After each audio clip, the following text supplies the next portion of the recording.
다시 소망을 노래하며라는 내용으로 우리 성도님들과 함께 하나님 말씀을 나누도록 하겠습니다. 고난, 이 고난이라는 단어를 국어사전의 정의로 보면 이렇게 기록되어 있습니다. 살아가면서 겪는 괴롭고 힘든 일이나 상황, 살아가면서 겪게 되는 괴롭고 힘든 상황, 이것을 고난이라고 이야기합니다. 고난이 계속되면 소망을 이야기하기가 쉽지 않습니다. C.S. 루이스라는 사람이 이런 이야기를 합니다. 고난은 들리지 않는 우리가 하나님의 음성을 듣게 만드는 확성기와 같다, 이렇게 이야기를 했었습니다. 그런데 이렇게 이야기했었던 C.S. 루이스도 또다시 고난이 닥치고 어려움이 닥치니까 무엇으로 이야기하는가 하면 고난은 고난이다. 설명할 수가 없어요. 왜 내 삶 속에서 이런 일이 일어났는지, 왜 내 삶 속에서 이런 어려움이 일어나게 됐는지 쉽게 그 이유를 이해할 수 있는 사람은 없습니다. 내가 죄 가운데 있어서 고난받는 게 아니거든요. 죄로 타락한 세상이기 때문에 알 수 없는 고난이 삶 가운데 일어나게 됩니다. 창세기 때 보면 하나님이 만들지도 않았는데 죄로 타락하게 되니까 엉겅퀴와 가시덤불이 생기게 됩니다. 그런 것처럼 우리는 피조물이기 때문에 고난의 이유를 모른다, 알 수 없다라는 겸손함으로 가야 되지, 이 고난은 죄 때문이야, 이 고난은 나를 성장하게 만드는 하나님의 계획이야, 이렇게 바라보는 것은 위험할 수 있습니다. 개인의 신앙 고백은 될 수 있는데 이것을 일반화하는 것은 사실은 맞지가 않다라는 겁니다. 중요한 것은 이 고난 가운데 하나님이 함께 하신다, 여기에 놀라운 진리가 있습니다. 1세기 당시 때 교회는 크고 작은 박해 가운데 있었습니다. 저희가 잘 알다시피 스데반 집사님 박해를 받았습니다. 그리고 그 이후에서도 마찬가지고 크고 작은 박해가 있었는데 그 박해를 통해서 안디옥 교회가 또 세워지게 되고, 또 그 이후에서도 또 박해가 생기게 됩니다. 로마의 황제가 칙령을 내려서 로마에서부터 추방을 하게 되거든요. 이런 박해, 그리고 네로 황제 때 일어났었던 그러한 박해들, 크고 작은 박해 가운데 기독교인들은 직면합니다. 그런데 그러다가 전무후무한 박해가 일어납니다. 그때가 도미티안 황제 때였습니다. 도미티안 황제는 이렇게 이야기합니다. 앞으로 나를 부를 때 우리 주 우리 하나님이라고 부르라고. 만약에 도미티안이 우리 주 우리 하나님이 아니라 예수 그리스도가 우리 주 우리 하나님이라 그러면 죽습니다.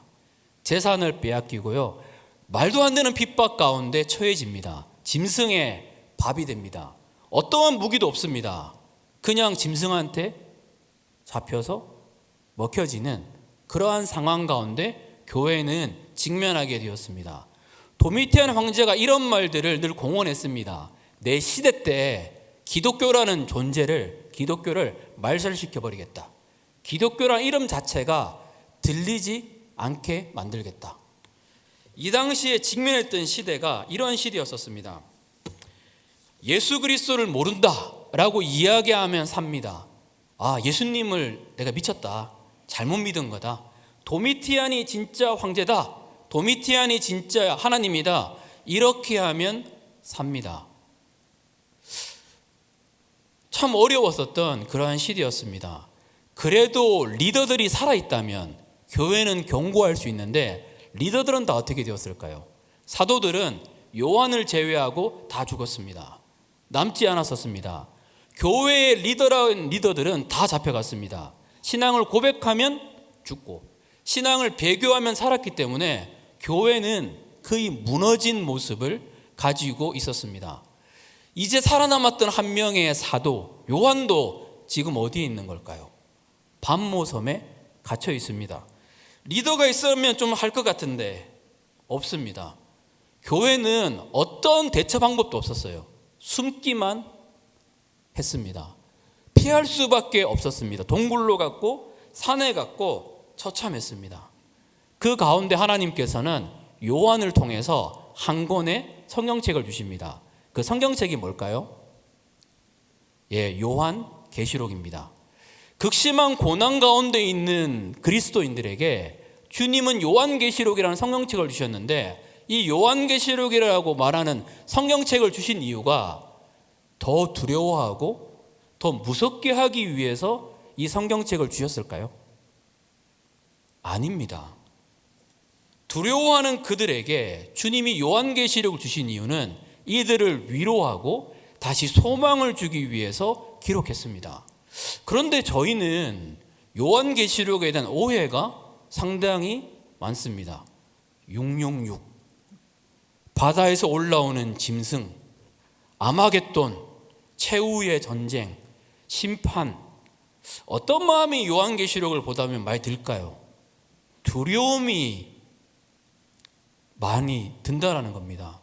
요한계시록에 대한 오해죠. 그래서 어떤 분은요, 성경 중에 요한계시록만 이렇게 찝어놨어요. 봉인된 책 읽으면 무서우니까. 뭐 그런 분도 계세요. 아니거든요. 무서워하는 성도들에게 위로와 살아있는 소망을 주기 위해서 기록한 책이 이 요한복음이라는 책입니다. 이 소망은 죽어있는 소망이 아닙니다. 살아있는 소망입니다. 그러면 이 주님은요, 이 요한계시록 말씀을 통해서 어떤 소망을 주셨는지 저희 한번 살펴보도록 하겠습니다. 첫째로 주님은 이렇게 말씀하십니다. 산 소망은 예수 그리스도입니다. 우리 같이 한번 따라해 볼까요? 자, 시작. 산 소망은 예수 그리스도입니다. 요한계시록 1장 1절은 분명하게 이렇게 말합니다. 예수 그리스도의 계시라. 이 계시라는 말은요, 드러나다, 감추인 것이 드러나다라는 말을 쓸 때 revelation, 계시란 말을 씁니다. 그러니까 예수 그리스도에 대한 내용들이 드러났다라는 거죠. 그런데 여기에서 중요한 헬라어 문법이 있습니다. 이 의라는 말 있잖아요. 예수 그리스도의 계시다. 이 말은요, 두 가지로 해석이 돼요. 첫째는 소유격입니다. 주격 소유격인데 예수 그리스도께서 주신 계시다, 이렇게 번역을 할 수도 있고요. 목적격으로 보면 이렇게 해석할 수 있습니다. 예수 그리스도에 대한 계시다. 예수 그리스도께서 주신 계시다, 예수 그리스도에 대한 계시다, 이렇게 두 가지로 볼 수 있는데 둘 다 뭐 똑같아요. 그렇게 중요하지 않고요. 중요한 부분은 무엇인가 하면 이 요한계시록은 누구에 대한 말씀인가 하면 예수 그리스도에 대한 말씀이라는 거예요. 그래서 요한계시록을 제대로 읽고 잘 읽었다 그러면 예수님이 누구신지에 대한 이해가 남달라지게 된다라는 겁니다. 예수님에 대한 말씀인데, 그런데 우리는 요한계시록을 읽으면서 어디에 집중하는가 하면 아마겟돈, 666, 음녀, 바다에서 나온 짐승, 이런 데 집중하고 있다는 거예요.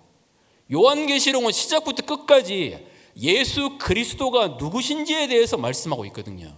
그래서 신학자들은 이렇게 이야기합니다. 요한계시록은 5복음서다. 4가지 복음서가 아니라 5가지 복음서라고 이야기하고 있다라는 겁니다. 666 참 당황스럽지 않나요? 이렇게 걷다 보면 666 베리칩 받으면, 표 받으면 지옥 갑니다, 이렇게 쓰시는 분들도 계시고요. 굉장히 당황스럽습니다. 무엇이 666인가요? 제가 어릴 때에 666을 이걸로 생각했던 분이 계세요. 신용카드 칩이 있잖아요. 칩을 받은 사람, 666을 받은 사람, 저희 다 받지 않았나요? 그 개념이면 신용카드 다 있지 않으세요? 그리고 나왔던 뭐 그런 말들, 여권을 받은 사람, 여권의 칩에 보면 우리에 대한 정보들이 다 있거든요. 666을 받은 사람, 황당하지 않나요? 요즘은 666이 뭘까요? 코로나 백신을 맞은 사람. 저희 다 지옥 갈 것 같아요. 뭐 666 다 맞은 것 같아요. 그리고 어떤 분이 이렇게 이야기합니다. 666, 이게 뭐 맞는지는 모르겠는데요. 666이 아니라 코로나 백신의 승인 코드가 뭔가 하면 060606이래요. 그래서 666이 아닌가. 뭐 이런 하여튼 황당한 이야기들이 많이 있습니다. 그냥 우스갯소리로 얘기하는 건데, 오징어 게임이라고 넷플릭스에 있잖아요. 넷플릭스가 나온 오징어 게임이 666을 표시한 거다. 666의 세계관을 나타낸 거다. 이렇게 얘기해서 오징어 게임의 666이 어디서 나올까 생각을 해봤는데 이렇게 얘기하더라고요. 450명의 사람들이 456억의 상금을 타요. 456에서 666이 나올 수 있는 방법이 있을까? 제가 문과지만 아무리 수학적으로 계산해도 안 보이거든요. 이렇게 계산했더라고요. 456이잖아요. 다 더하면 얼마일까요? 15요. 15면 1, 5잖아요. 플러스해서 6. 그래서 456억도 6이니까 66. 마지막 6은 6게임 하니까 666. 참 황당합니다. 이것을 받으면 지옥 간다. 이런 말들이 왜 황당한가 하면요, 복음은 예수 그리스도를 강조하거든요. 666에 대한 표를 받았다 이래가지고, 예를 들어서 이 표를 받았어요. 그래서 그들이 말하는 표를 받았는데, 이 표를 받아서 우리의 구원을 취소시킬 만큼 능력이 있다면 예수 그리스도의 십자가의 구원보다 더 능력이 있다라는 얘기잖아요. 하나님의 아들이 이 땅에 오셔서 우리를 위하여 생명을 주셨고 십자가에 죽으셨는데, 아니 666 그 뭐 만드는 것이, 뭐 표 받고 백신 맞은 것이 이것보다도 가치 있는 위대한 거라면 이게 얼마나 황당한 것일까요? 이게 이제 지금 시대의 교회의 이단이라고 말해주고 있습니다. 성경에서 이단은 다른 것을 말하지 않아요. 예수 그리스도를 약화시키는 거예요. 그분이 드러나는 거거든요. 그래서 요한은요, 이 당시에 힘들어하는 그리스도인들에게 믿음으로 살아가는 삶, 예수 그리스도에 대한 강조 가운데 나아갑니다. 바이 더 웨이 이제 얘기를 하면요, 왜 666이라는 단어가 쓰여졌던 걸까요? 이 당시에는요, 이마에 표를 받는다는 뜻은 요한계시록에 나올 뿐만 아니라 에스겔서에서도 이미 기록되어 있습니다. 이 뜻은 무엇인가 하면 소유가 된다라는 뜻입니다. 역사를 연구하면 이 당시 때 이런 표현들이 있어요. 나는 553에게 프로포즈를 했다. 사람의 이름을 일컬어서 숫자로 칭하는 것이 많았습니다. 성경에도 그러잖아요. 마태복음에 보면 14대요, 14대요. 이스라엘 사람들에게 14라는 숫자는 다윗을 상징합니다. 마찬가지로 이 당시에 666이라는 단어는 네로 황제를 상징합니다. 그래서 이필찬이라는 교수님은 이렇게 얘기합니다. 이 666은 네로 황제를 지칭하는 것이 분명하다. 이렇게 이야기하거든요. 이 말은 뭘까요? 예수 그리스도를 부인하고 황제 숭배하는 그 당시의 그리스도인의 모습을 보여주는 겁니다. 그런데 이것을 다르게 해석하기 시작하면 어떻게 될까요? 예수 그리스도의 영향력이 점점 사라지게 되는 겁니다. 요한계시록은 분명하게 이렇게 말합니다. 우리의 집중은 예수 그리스도이다. 지금 성도님들은, 요한계시록 당시의 성도님들은 고난 가운데 있습니다. 그런데 이 고난 가운데 있으면서 예수 그리스도를 계속 강조하거든요. 왜 이렇게 강조하는가 하면 예수 그리스도에 대한 계시를 강조함을 통해서 살아있는 소망을 갖게 하기 위함입니다. 고난 가운데 있을 때 어떻게 고난을 이길 수 있을까요? 성경은 뻔한 이야기하지 않습니다. 예수 그리스도께 집중하고 그분께 하시는 사랑을 느끼게 되고 그분의 인도하심을 받게 되면 이 고난의 길을 이길 수 있다라고 분명하게 말해주고 있습니다. 그래서 우리는요, 고난 가운데 있을 때 눈을 들어서 하나님을 바라보는 것이 너무나 중요합니다. 하나님을 바라보면 우리 안에 잃어버렸던 소망들이 다시 생기게 됩니다. 그러면 하나님은 어떤 분일까요? 자, 예수 그리스도가 누구인지를 바라볼 때에 우리는 다시 소망을 일으킨다라고 말씀을 드렸는데, 이 예수 그리스도는 어떤 분일까요? 하나님은 어떤 분이실까요? 계시록 1장 4절부터 6절까지 보면 이렇게 기록되어 있습니다. 저희 같이 한번 읽어볼까요? 자, 시작. 요한은 아시아에 있는 7 교회에 편지하노니 이제도 계시고 전에도 계셨고 장차 오실 이시며 그의 보좌 앞에 있는 7 영과 또 충성된 증인으로 죽은 자들 가운데서 먼저 나시고 땅의 임금들의 머리가 되신 예수 그리스도로 말미암아 은혜와 평강이 너에게 있기를 원하노라. 우리를 사랑하사 그의 피로 우리 죄에서 우리를 해방하시고 그의 아버지 하나님을 위하여 우리를 나라와 제사장으로 삼으신 그에게 영광과 능력이 세세토록 있기를 원하노라. 아멘. 이 전체 내용이 누구에 대한 내용일까요? 예수 그리스도를 나타냅니다. 물론 삼위일체 하나님이시지만 예수 그리스도가 어떤 분이신지를 나타내는데, 여기에 재미있는 문법 구조가 있어요. 1장 4절, 1장 8절에 반복되는 말인데 어떤 말인가 하면 이 말입니다. 이제도 계시고, 4절에 전에도 계셨고 장차 오시리. 이제도 계시고 전에도 계셨고 장차 오시리. 8절에도 똑같아요. 이제도 계시고 전에도 계시고 장차 오시리. 이 문법이 특이합니다. 성경을 연구하면 성경에 나오는 기본적인 문법의 구조와 다르게 적혀 있어요. 그 말은 저자의 의도가 있습니다. 무엇을 말하고 싶었던 걸까요? 주님은 어떤 말씀을 우리에게 하고 싶었던 걸까요? 지금 그리스도인들은 고난받고 있습니다. 극심한 핍박 가운데 있었습니다. 그런데 무슨 얘기를 하고 싶은가 하면 본래의 문법은 이렇게 전개해야 되거든요. 과거, 현재, 미래. 그런데 여기에서는 뭐가 강조될까요? 현재예요. 이제도 계시고 전에도 계셨고 장차 오시리. 이제도 계신 하나님에 대한 이야기를 하고 계십니다. 이 말은 무엇일까요? 너희의 삶 가운데 하나님이 지금 이들의 삶 속에 느껴지지 않아요. 극심한 고난 가운데 있는데 하나님이 느껴질까요? 보여지지 않거든요. 근데 주님이 무엇을 말씀하실까요? 나는 이제도 살아계신 하나님이다. 지금도 역사하시는 하나님이라는 것을 이 당시 성도들에게 보여주시는 겁니다.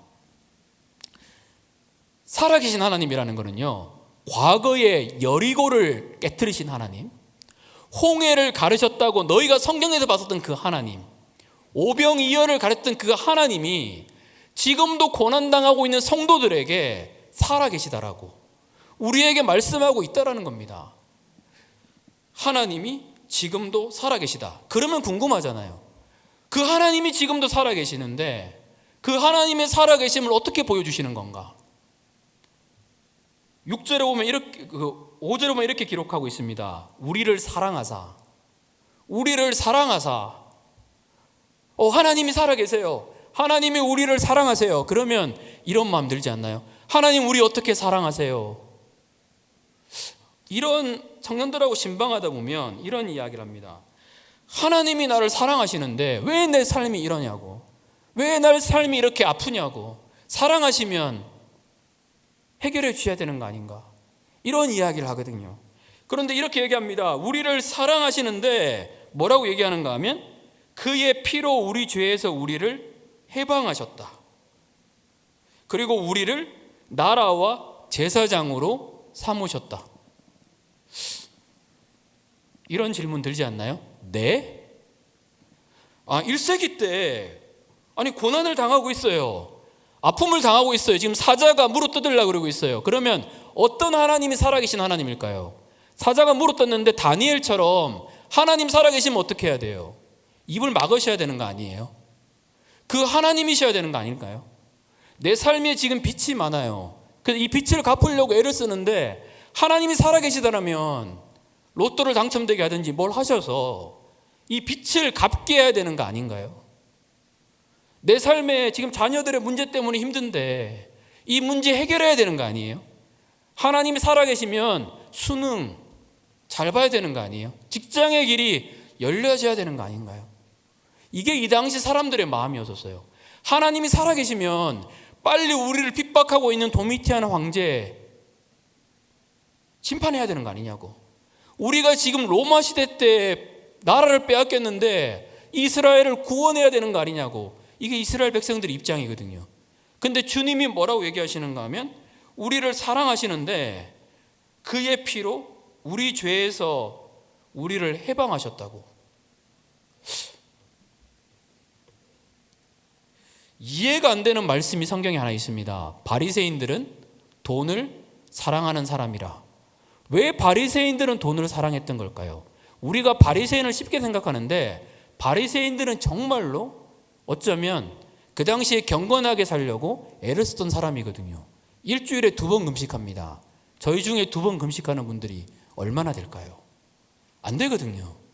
이 사람들이 돈을 사랑했던 이유는 여기에 있습니다. 나라가 망했으니까 하나님이 나와 함께 하시고 나를 형통하게 하신다는 증거가 뭘까요? 재정적인 부유함인 거예요. 그래서 돈을 사랑했거든요. 하나님이 나를 사랑한다면 내 삶이 풀려야 되잖아요. 내 삶이 형통해야 되잖아요. 이게 바리새인들의 입장이었거든요. 우리는 잘 풀리는 것이 하나님의 축복이라고 생각을 합니다. 근데 주님은 전혀 그렇게 말씀하시지 않는다라는 거예요. 우리 죄를 사하신 분, 우리를 위하여 십자가에 죽으신 분, 만약에요 고난이 저주고 벌과 죄라면 우리를 사랑하시는 그리스도께서 왜 고난을 당했던 걸까요? 믿음의 선배인 많은 바울이나 또 많은 믿음의 선배들이 왜 고난의 길을 걸었던 걸까요? 우리는 잘 되는 것을 형통이라고 말할 수가 없습니다. 쉽게 말할 수가 없거든요. 무엇이 우리를 진짜 행복하게 만드는 걸까요? 오랜만에 예전에 교회에 청년부 회장이 놀러 왔어요. 그래서 이렇게 만나서 너무 기뻤는데 이 청년이 재정적으로 너무 힘들었거든요. 많이 어려워서 이거 가지고 정말로 많이 같이 기도했습니다. 그런데 하나님이 그렇게 하셨는지 재정적인 축복이 임했어요. 투자를 잘했는가 봐요. 엄청난 재산을 가지게 됐더라고요. 그래서 이제 행복하니? 물어보니까 이렇게 얘기하더라고요. 한 달은 좋았는데 점점 가면 갈수록 다른 고난이 다가오게 된다고. 사실은 그게 주어지면 행복할 수 있거든요. 보여줄 수 있거든요. 근데 이게 썩어지는 소망이라는 겁니다. 없어지는 소망이라는 거거든요. 헬렌 켈러라는 사람이 평생도록 부러워했던 것이 있습니다. 뭘까요? 눈만 뜰 수 있다면 내 인생은 평생 행복할 건데. 저희 어떨까요? 저희 다 보고 있지 않나요? 행복은 자꾸 이렇게 변합니다. 우리가 생각하는 행복은 변합니다. 하지만 변하지 않는 진리, 예수 그리스도가 나를 위하여 십자가에 죽으셨다. 이 진리는 영원히 변하지 않는 진리입니다. 하나님이 우리를 사랑하셨다. 이거 증거는 예수 그리스도의 십자가입니다. 그리고 그 주님이 이렇게 이야기합니다. 나를 나라와 제사장으로 삼으셨다. 이 말은요, 존귀하게 여기셨다는 거예요. 하나님이 변치 않는 진리로 우리를 사랑하셨어요. 자, 이거 한번 생각해 보겠습니다. 하나님이 왜 우리 사랑하실까요? 온 우주를 만드신 하나님이 왜 우리를 사랑할까요? 우리한테 어떤 매력이 있는 걸까요? 우리 옆에 있는 분에게 살짝 한번 보실까요? 살짝. 매력이 보이시나요? 예, 어쩌면 많은 매력이 보이실 수 있을 것 같아요. 어떻게 하나님 우리 사랑할까요? 사람을 많이 대해 보신 분일수록 사람에 대한 신뢰가 별로 없게 되거든요. 특히 영업을 하다 보면 그게 더 많이 느껴집니다. 우리가 우리를 봐도, 내가 나를 봐도 사랑하기 쉽지 않은데 하나님은 왜 우리 사랑할까요? 왜 하나님이 십자가에 죽으셔야 됐던 걸까요? 청년이랑 이 얘기하다가 저도 모르게 울컥울컥 하더라고요. 로마서 5장 8절에 이렇게 기록되어 있습니다. 우리가 아직 죄인 되었을 때에 그리스도께서 우리를 위하여 죽으심으로 하나님께서 우리에게 대한 자기의 사랑을 확증하셨느니라. 하나님이 우리를 사랑하셨는데 언제 사랑했는가 하면 선인일 때가 아니라 우리가 아직 죄인 되었을 때에 하나님이 우리를 사랑했다라고 말하고 있습니다.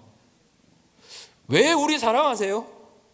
하나님 왜 우리 사랑하세요? 바보 아니세요? 아니 진짜 왜 우리 사랑하세요? 하나님은 우리가 좋은 거예요. 우리를 위하여 생명을 주신 만큼 좋은 거예요. 그냥 하나님은 우리 보는 순간 사랑에 빠지셨거든요. 어떤 분이 이런 얘기를 해요. 죄를 끊지 않으니까 하나님이 우리를 사랑하지 않아. 죄에 무너진 내 모습을 하나님이 사랑하겠어? 아니거든요. 우리가 얼마든지 죄에 빠지든 간에 하나님의 사랑을 덜할 수 없어요. 우리가 100만 명을 돌아오게 한다고 해가지고 하나님의 사랑을 더할 수 없어요. 하나님의 사랑은 영원하거든요. 이 논리면 하나님을 사랑하는데 왜 죄를 끊지 못해? 이 논리면 이렇게 한번 볼 수 있어요. 부모님을 사랑하거든요. 부모님을 사랑하면 다 서울대 들어갈 수 있나요? 아니, 못 가죠. 각 사람마다 믿음의 싸움이 다른 거거든요. 하나님은 우리 사랑해요. 내가 제대로 못 사니까 하나님 사랑하지 않아. 아니요. 하나님 지금 내 모습 사랑하거든요. 지금 나 게으른데요? 지금 내 모습 사랑하세요. 지금 내가 누구를 미워하고 있는데요? 지금 내 모습 하나님 그대로 사랑하거든요. 그래서 신앙의 진짜한 소망은 예수 그리스도의 사랑을 아는 겁니다. 이게 진짜 능력이 되거든요. 이 사람들이 나중에 예수님의 사랑으로 만족하게 되니까 기쁜 거예요. 즐거운 거예요. 이 안에 놀라운 축복이 있었거든요. 이 사랑이 우리 성도님들의 삶 가운데 넘치시기를 축복합니다. 우리 둘째는요, 산 소망은 주님이 다시 오심이라는 거예요. 계시록 1장 7절입니다. 볼지어다 그가 구름을 타고 오시리라. 각 사람의 눈이 그를 보겠고 그를 찌른 자들도 볼 것이요 땅에 있는 모든 족속이 그로 말미암아 애곡하리니 그러하리라. 아멘. 이 말씀은요, 스가랴 말씀을 가지고 우리에게 말씀하신 건데요, 스가랴 12장 10절 말씀입니다. 이 말은요, 하나님의 백성이 하나님에 대해 배반하여 떠나면 하나님이 칼에 찔린 것 같은 고통을 느끼신다라는 거예요. 그런데 그 고통을 느꼈던 그 주님이 뭐라고 얘기하시는가 하면 그를 찌른 자들도 볼고 땅의 모든 족속이 애곡한다. 이 말은요, 예수 그리스도가 오시고 하나님의 놀라운 능력 가운데서 하나님의 백성들이 회개하게 된다는 거거든요. 이 확실한 비전을 우리에게 말씀하고 있습니다. 여기에 사람들 속에서 소망이 일어나게 됩니다. 여러분 한번 이 생각 한번 해보세요. 성도님 이거 한번 생각해 보면 좋을 것 같아요. 지금 교회 다 무너졌잖아요. 10교회가 한 교회도 안 남았어요. 지금 도미티안 황제의 말에는 교회는 반드시 문 닫게 만든대요. 씨를 말려버리겠대요. 가능성 없잖아요. 그리스도인이 무슨 전략이 있을까요? 숨는 것밖에 없거든요. 교회가 이길 수 있을까요? 이 소망이 일어날까요? 하나님의 깊은 사랑을 경험했던 사람들은 동일하게 일어나는 현상들이 하나님을 기쁘시게 하고 싶거든요. 그런데 하나님이 기쁘시게 하는 삶은 잃어버린 영혼이 주님께 돌아오는 건데 이게 안 보여요. 소망이 없잖아요. 근데 그때 주님이 요한에게 이렇게 말씀하십니다. 요한계시록 4장 1절 말씀입니다. 같이 읽겠습니다. 자, 시작. 2일 후에 내가 보니 하늘에 열린 문이 있는데 내가 들은 바 처음에 내게 말하던 나팔 소리 같은 그 음성이 이르되 이리로 올라오라. 이후에 마땅히 일어날 일들을 내가 내게 보이리라 하시더라. 마땅히 일어날 일들을 하나님이 요한에게 보이시겠다라고 말씀하고 있습니다. 마땅히 일어날 일이 뭘까요? 이게 머스트인데 하나님이 요한에게 환상을 보여줘요. 요한도 고개가 떨어져 있거든요. 소망이 안 보여요. 현실 가운데 교회가 불타고 있거든요. 그런데 주님이 환상을 보여주세요. 소망을 보여주세요. 어떤 소망을 요한계시록에서 보여줄까요? 이게 요한계시록의 주제입니다. 요한계시록 7장 9절부터 10절까지의 말씀입니다. 같이 읽겠습니다. 자, 시작. 2일 후에 내가 보니 각 나라와 족속과 백성과 방언에서 아무도 능히 셀 수 없는 큰 무리가 나와 흰 옷을 입고 손에 종려 가지를 들고 보좌 앞과 어린 양 앞에 서서 큰 소리로 외쳐 이르되 구원하심이 보좌에 앉으신 우리 하나님과 어린 양에게 있도다 하니. 아멘. 하나님 말씀이 이루어지는데 여러분 이 현실 가운데서 이 말씀이 이루어진다라고 믿을 수 있는 가능성은 없어요. 그런데 주님이 약속하시는 거예요. 각 나라와 족속과 백성과 방언에서 아무도 셀 수 없는 허다한 무리들이 하나님을 예배하게 될 거라는 환상을 요한에게 보여주셨습니다. 요한은 이 말씀 가운데 소망을 얻었어요. 대한민국의 캠퍼스 사역이 끝났다라고 사람들이 말하는 분들이 계세요. CCC에 따르면 대학생들 중에 예수님 믿는 사람이 3%에서 4%라고 얘기를 하고요. 중고등학생들이 지금 3%, 4%로 또 얘기를 하죠. 어쩌면 미전도 종족이죠. 사역이 어려워졌다는 것은 공감하는데 공감하지 않는 게 있어요. 청년 사역 끝났다. 다음 세대 사역 끝났다. 공감 안 되거든요. 왜냐하면 주님이 계시록 1장 7장 9절부터 10절까지 말씀하셨어요. 각 나라와 족속과 백성과 방언에서 아무도 능히 셀 수 없는 하나님의 사람들이 하나님을 예배하게 된다. 이 약속을 분명하게 주셨거든요. 요한 당시에 우리나라 땅 가운데 예수님을 아는 사람이 몇 명 됐을까요? 아무도 없었어요.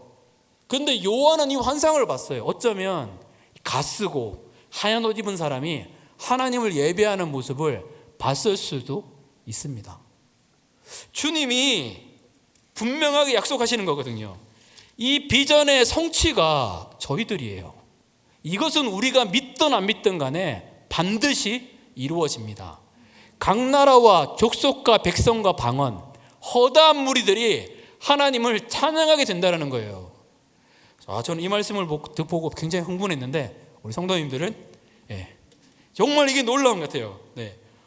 아니 하나님이 이루신다라는 거죠. 교회가 때로 무너졌다는 마음속에 힘들 때 있잖아요. 뉴스 보면 안 좋은 뉴스들 보일 때 있잖아요. 근데 주님이 약속하시거든요. 내가 반드시 교회의 승리를 이루겠다. 여기에 소망이 생깁니다. 이 말씀을 듣고 교회는 어떻게 반응했던 걸까요? 요한계시록 19장 6절 말씀입니다. 이렇게 반응하고 있습니다. 같이 읽겠습니다. 또 내가 들으니 허다한 무리의 음성과도 같고 맑은 물소리와도 같고 큰 우레소리와도 같은 소리로 이르되 할렐루야 주 우리 하나님 곧 전능하신 이가 통치하시는 도다. 아멘. 우와, 교회가 지금 어떤 상황이에요? 동굴에 숨어 있잖아요. 산에 숨어 있잖아요. 여기서 주님을 찬양하면 어떻게 될까요? 다 잡혀가죠. 다 망하죠. 그런데 교회가 이 확실한 말씀을 듣고 어떻게 반응하나요? 큰 소리로 하나님을 찬양합니다. 그리고 이렇게 고백합니다. 할렐루야 주 우리 하나님 곧 전능하신 이가 통치하시는도다. 지금 도미티안의 구호가 뭐예요? 우리 주 우리 하나님은 도미티안이다. 이건데 연약했던 그리스도인들이 뭐라고 고백하나요? 우리 주 하나님이 통치하신다. 우리 전능하신 주님께서 다스리신다. 와, 저 이거 보고 굉장히 소망이 느끼는 거예요. 이 말씀을 들었던 그리스도인들이요, 사자가 물어뜯는데 하나님을 찬양했어요. 왜냐하면 죽음이 끝이 아니니까. 하나님이 분명하게 하나님의 아름다운 복음을 이루실 거니까. 주님이 이루실 거라는 확신이 생겼습니다. 교회는요, 지역교회만 있는 게 아니라 우리가 교회입니다. 이 약속은 우리에게 동일합니다. 하나님이 반드시 우리의 삶 가운데 역전을 이루실 것입니다. 하나님이 우리의 삶 가운데 썩은 소망을 넘어서서 산 소망 가운데 승리를 이루실 거거든요. 가장 행복한 길로 인도하실 겁니다. 그 은혜가 우리 성도님 넘치시기를 축복합니다. 마지막 셋째는 산 소망은 주님이 전능하시다라는 거예요. 1장 8절입니다. 주 하나님이 이르시되 나는 알파와 오메가라. 이제도 있고 전에도 있었고 장차 올 자요 전능한 자라. 이 소망을 어떻게 이루어지시는 건가요? 주님의 전능하심이 이 소망을 이루어 주신다라는 겁니다. 이 전능하다라는 게 있잖아요. 신약 성경 마태복음부터 요한계시록까지 10번 등장하는데 고린도에 한 번 등장하고 전부 다 한 권의 성경책에 기록되어 있어요. 어느 성경책일까요? 요한계시록요. 9번이 요한계시록 기록되어 있어요. 이 말은요, 이 당시의 평범한 표현이 아니라는 거예요. 주님이 요한계시록에 전능하다라는 것을 말씀하고 있습니다. 전능의 뜻이 무엇일까요? 모든 것이 가능하다. 어떠한 가능성이 없는 상황에서 분명하게 역전을 만들 수 있다. 이게 전능이거든요. 와, 하나님이 우리를 승리하게 하실 건데 이걸 이루시는 분이 하나님이시구나. 여기에 소망이 있잖아요. 내 능력과 내 힘으로 이룬다 그러면 소망이 없지 않아요? 우리의 연약함과 부족에도 불구하고 하나님이 이루신다는 겁니다. 그래서 빌립보서 1장 6절 말씀 이렇게 얘기합니다. 너희 안에서 착한 일을 시작하신 이가 그리스도 예수의 날까지 이루실 줄을 우리는 확신하노라. 주님이 우리에게 약속하시는 거거든요. 누가 그것을 이룰까요? 하나님이 이루신다라는 겁니다. 전 여기에 소망이 생겨요. 이 얘기를 하고 말씀을 좀 정리했으면 좋겠습니다. 저는 직장 생활을 하다가 목회로 이제 부름을 받았는데, 그 전까지 이제 담임 목사님께서 그러셨고 목회에 대한 이야기들을 많이 해주셨어요. 그런데 하고 싶었던 마음은 너무나 많았는데 하기 어려웠던 것이 연약함이었거든요. 내 안에 연약함, 부족함. 이제 사고가 있고 난 다음에 이게 제 연약함 같은 걸 잘 얘기 안 하는 성격인데, 이게 뇌적인 상처가 있어가지고 이게 뭐 정상이긴 정상인데 행동 반응이 조금 느려요, 보통 사람보다. 근데 뭐 정상적으로 움직이긴 합니다. 그리고 수전증이 좀 심해져가지고 고기 먹을 때 제가 이렇게 막 떨거든요. 그래서 제가 고기 구울 때 떨더라도 목사님 무슨 일이 있구나, 이게 아니라 본래 그렇구나. 그래서 좀 죄송해요. 근데 여러분 직장생활 할 때도 누구 만날 때마다 제가 수전증이 있어서 고기에 이렇게 얘기할 수도 없잖아요. 이게 힘든 거예요, 이게 자체가. 삶 속에서 이런 어려움들이 있거든요. 그리고 목회가 너무 하고 싶은 마음이 그래서 없었어요. 하나님을 드러내고 싶은데 그럴 마음도 없었고. 전도여행을 갔는데 전도여행 갔었던 분이 이렇게 얘기를 하시는 거예요. 그 피지라는 나라에 갔는데 처음 본 사람이 당신은 목회자입니다 이러는 거예요. 그래서 귀를 닫았죠.